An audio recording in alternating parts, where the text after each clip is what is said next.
Ano, mga 80% na yung nangyari dito sa bahay. Ayan. Dito ano, lalagyan ng hollow blocks dyan. Pero depende kay Ate Cheng kung anong gusto niya ipalagay dyan. Kung salamin o ano. Ayan. Tapos, ito nalinisan na nila papa yung lugar na yan. Natanggal nila yung mga yero, mga bakal. Eto dito kasi ano, tatambakan na nila. Di ko alam, basta si papa na lang saka si Clark ang magtatambak dito. Hello, sarap ng ano nila. Kain nilang laki ng mga tiyan. Naku po. Oh, baka mamaya hindi na makahinga yan ah. Nagdili ka ba kanina, mahal? Hindi. Oh.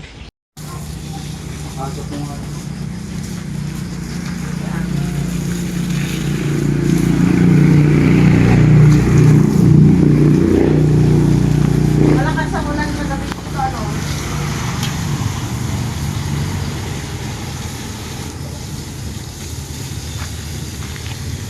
Kari ay. Saan? Ay, grabe.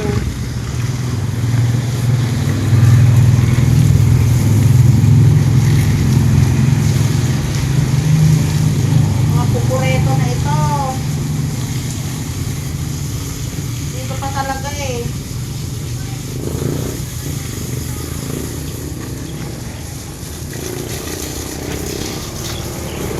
Ganda ng mga ano, bulaklak na oh. Kumain din ng bulaklak kayo, mamubulaklak na sila mga hanggang next week. Sarap sa upo niya doon eh. Oh.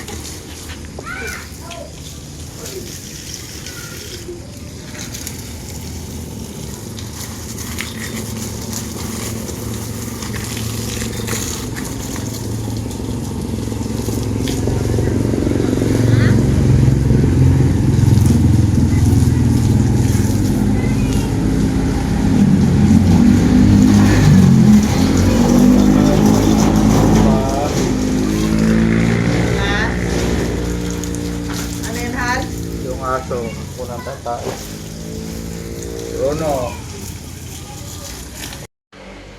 Okay, padilim na guys. Uwi na ang mga person. Bukas na naman. Good morning guys. Ako lang yung naiwan dito sa bahay. Kaya mga batuta, gustong gusto nila na may kasama sila. Lalo na ito oh. Sige na, dito lang si mama. Nagluluto kasi ako ng munggo guys. Dito lang si mama. Kunin natin yung ano. Ay naku. Buti na lang bago din umalis si Kuya Clark, tinulungan muna niya ako naglinis dito sa bahay. Ang hirap kapag umaalis kami dito, minsan binubuhat namin yung timba. Ang dami-dami naming dala-dala, dadalhin doon sa bukid. Ang dami nakaparada dito mismo sa may gate namin. Mismo pa talaga sa may gate namin. Pinaparadahan. Minsan nakikita na kami. Wala lang, hindi kami pinapansin. Parang nakasanayan na nila. Wala nang dumating kami kasi, lagi na lang ganon. Minsan dyan sila nag-aabang ng pasahero nila. Hindi man lang nila makita na ano na paalis kami o kaya dumadating kami. Ang hirap kaya. Pagod na pagod kami minsan sa hapon. Tapos pagdating namin, 3 tricycle po yung nakaparada dyan. 2 tricycle. Ang layo-layo pa dito. Dito kami nag-ano. Dyan kami nagpaparada. Andun yung gate. Kaya yung mga mabibigat na dala-dala namin, binubuhat pa ng mga lalaki. Lalo na si Papa, nahihirapan na magbuhat yan eh. Ang hirap makisama. Ang hirap na ano.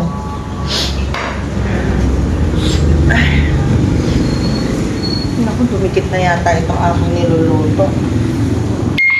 Naamoy ko na. Dumikit yung ilalim. Ay, nako.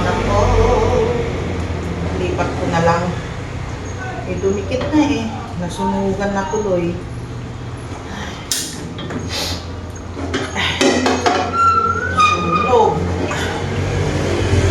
Sinagisa ako dito sa kabilang ano, kabilang kawali, eh manipis ito, manipis kasi ano siya, stainless. Itong isa medyo makapal siya, saka hindi naman yata stainless yung isa. Naglalaban na rin ako guys. Yun lang ang kailangan, nandito yung washing machine namin sa tabi ng, sa mismong, lipat ko muna, sa mismong namin, kusina. Kaya hindi mahirap na na maglaba at the same time habang nagluluto. Yung mga dumikit hindi ko nakukunin.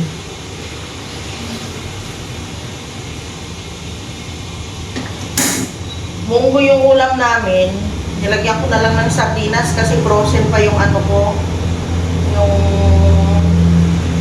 karne. Pinakamabilis, sardinas na Sarap naman kaya ang sardinas, kaya lang kanina parang ayaw ni Papa. Kaya magluto ako ng may konti pa naman kaming dyan. Oh, dumikit. Hindi ko na alisin. Kasama. Yung dahon na nilagay ko dito, talbos ng sitaw. Kasi wala kami nabiling talbos ng ampalaya. Pwede rin yung kangkong, naglalagay din kami minsan.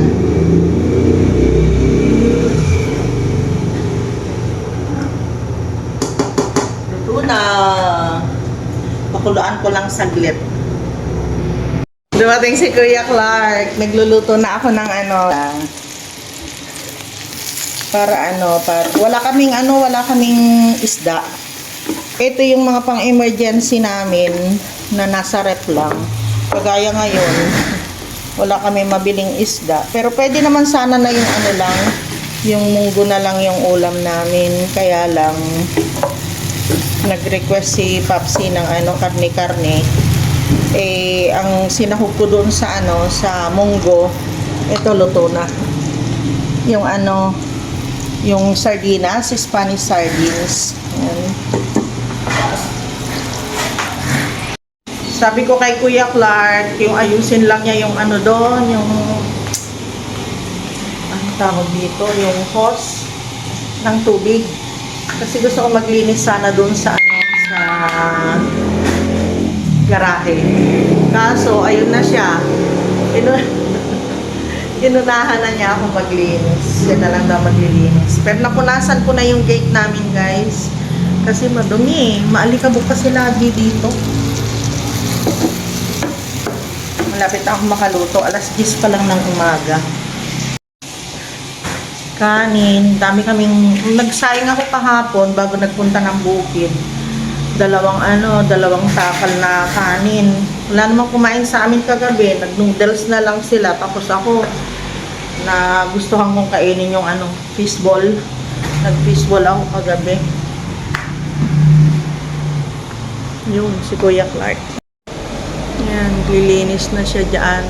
Tapos meron kami nabili na na mga solar light. Ang hina. Pwede kaya Clark na napalitan yung dito na lang i-connect. Hindi pwede yung solar na nabili natin, yung andyan, yung malaki yung isa.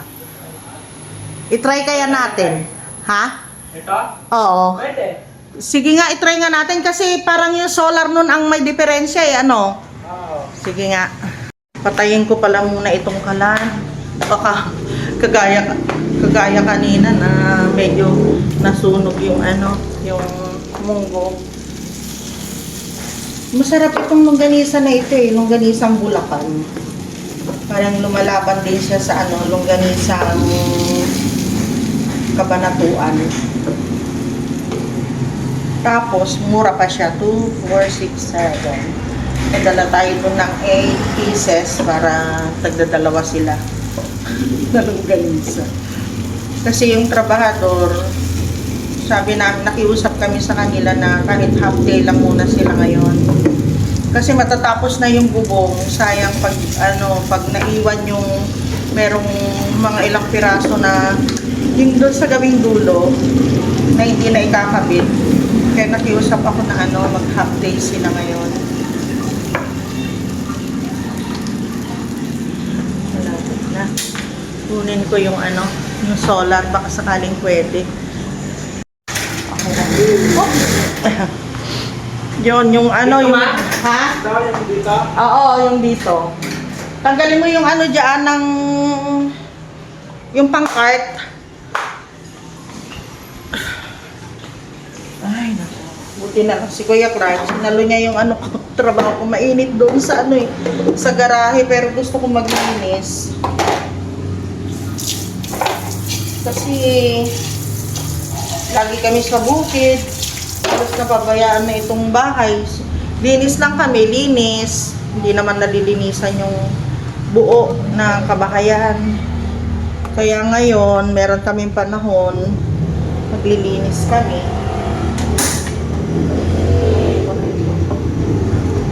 Konting luto na lang ito kasi nilaga ko na ito eh. Diba, aling bukas, wala na kami patrabaho guys. Stop na muna kami ng patrabaho. Tutuloy na lang ulit. Pwede na yun na unti-untiin kasi halos 80% naman na yung ano, yung natapos niya. Parang baka hindi na rin kami mag-tiles dun sa flooring or depende. Kasi meron kami nakita na ang gusto kasi ni ate, ano, hindi pwede guys na hindi ko ano eh, na hindi ko banggitin si Cheng kasi siya yung kasama namin ni Papa na nagpa-project ng ano na yan, rest house na yan.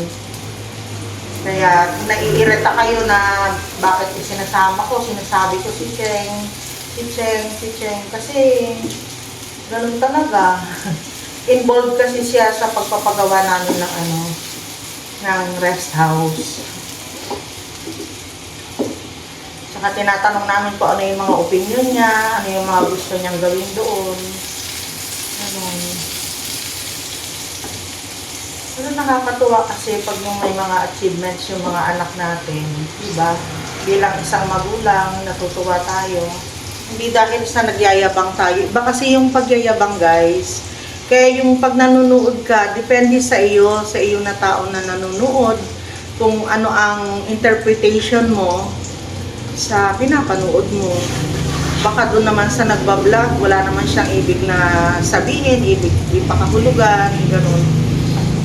Iba-iba kasi ang, syempre, iba-iba yung laman ng isip ng tao, iba-iba din yung laman ng puso ng tao.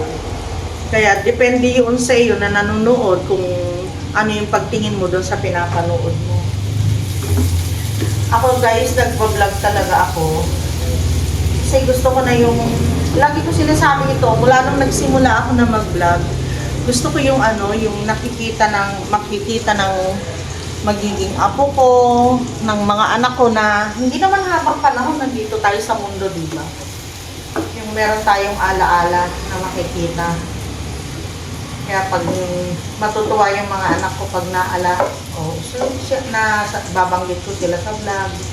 Ganun pala ang pagtingin ni mama sa akin, ganun pala sila.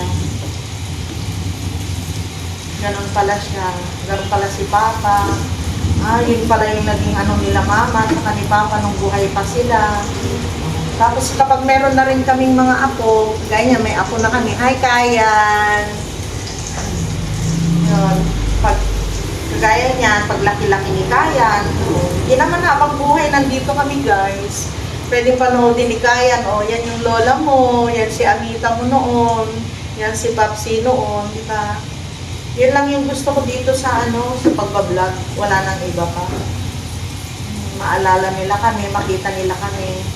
Kasi yung tatay ko noon, gaya ni tatay, patay na siya. Tapos yung mga litrato ni tatay noon, hindi pa naman kasi ako nagbablog noon. Mga litrato ni tatay, kanda sira-sira na. Wala na yung alaala.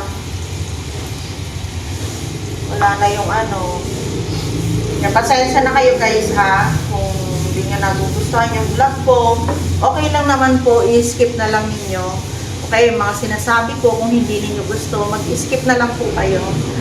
Tapos yung iba naman, pag na-inspire kayo, yun ang gusto namin ni Popsi, ma-inspire kayo. Dahil kami talaga, hindi naman kami, mga mahihirap lang kami guys, na nagsakripisyo sa ibang bansa, mga dati kaming mga OFW. Na tumagal sa ibang bansa. At ngayon, 4 years na kami dito sa Pilipinas. Kaya alam namin yung hirap ng ng paghahanap buhay, hirap papahanap kitain ng pera. Tignan natin yung ginagawa ni Kuya Clark. Dami kong tiklupin, oh. Kukuha pala ako ng magtitiklop ako. Mga damit.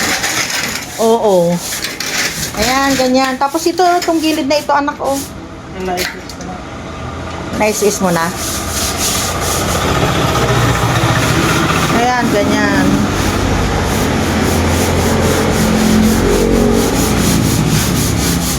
Ito, nice mo na ito. Ito.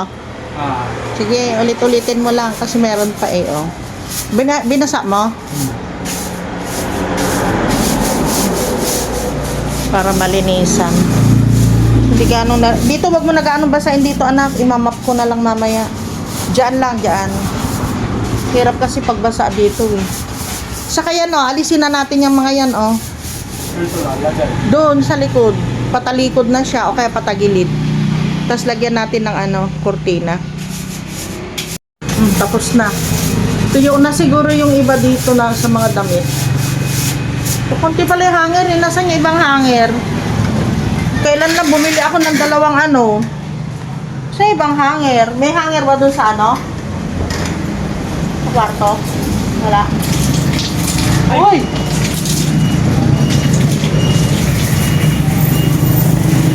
Yan Tatangayon dun Huwag mo na basahin dito ha, saka ito. Pasok naman dito yung Kailan sa gilid-gilid kasi parang malibag masyado. Wala na akong gagamitin. Ay, walang mga hanger.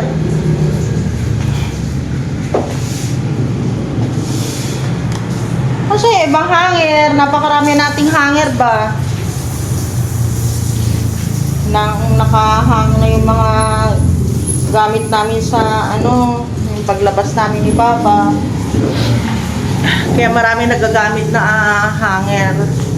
Kaya yung iba, ang dami kong isasampay Alas 9 na ng gabi, punta kami ng bukid. Kasi yung gate namin nakabukas daw, buti nakita ng kapitbahay namin. May papasok doon, di naman yung lalabas sa gate Pwede pala siyang pasukin,